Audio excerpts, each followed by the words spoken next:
नया नया गीत सुनने के लिए मेरे चैनल को ज़्यादा से ज़्यादा लाइक सब्सक्राइब और शेयर करिए और कमेंट करके ज़रूर बताइए कि मेरी गीत आप लोग को कैसा लग रहा है। धन्यवाद। हमके भावे नाही घर के तोर परानी पिया, बड़ी परेशानी पिया ना। हमके भावे नाही घर के तोर परानी पिया, बड़ी परेशानी पिया ना।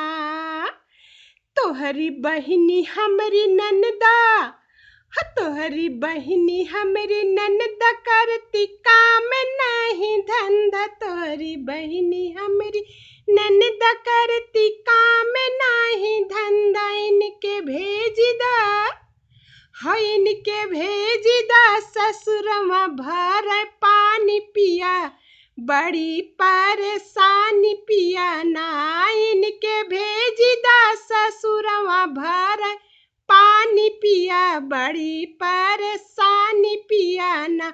हमके भावे नाही घर के तोर परानी पिया, बड़ी परेशानी पिया ना।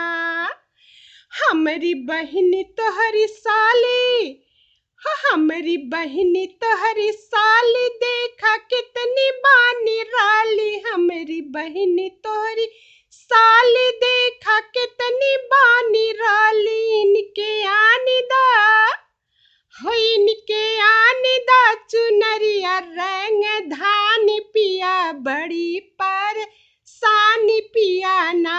इनके आनी दा चुनरिया रंग धानी पिया, बड़ी परेशानी पिया ना।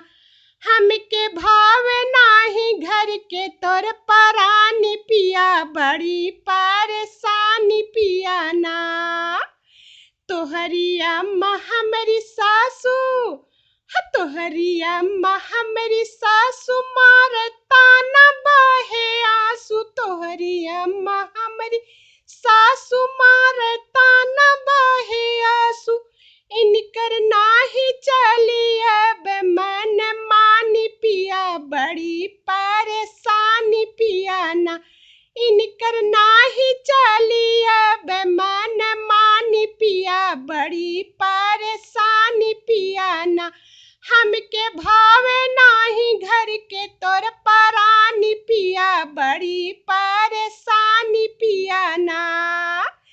तोहरी सासू हमरी अम्मा, तोहरी सासू हमरी अम्मा देखा लागथी जगदम्बा। तोहरी सासू हमरी अम्मा देखा लागथी जगदम्बा। उनकर पूजा करब, हो उनकर पूजा करब मिलके दुनो परानी पिया, बड़ी परेशानी पिया ना।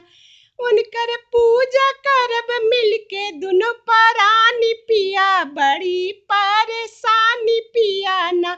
हमके भावे नाही घर के तोर परानी पिया, बड़ी परेशानी पिया ना।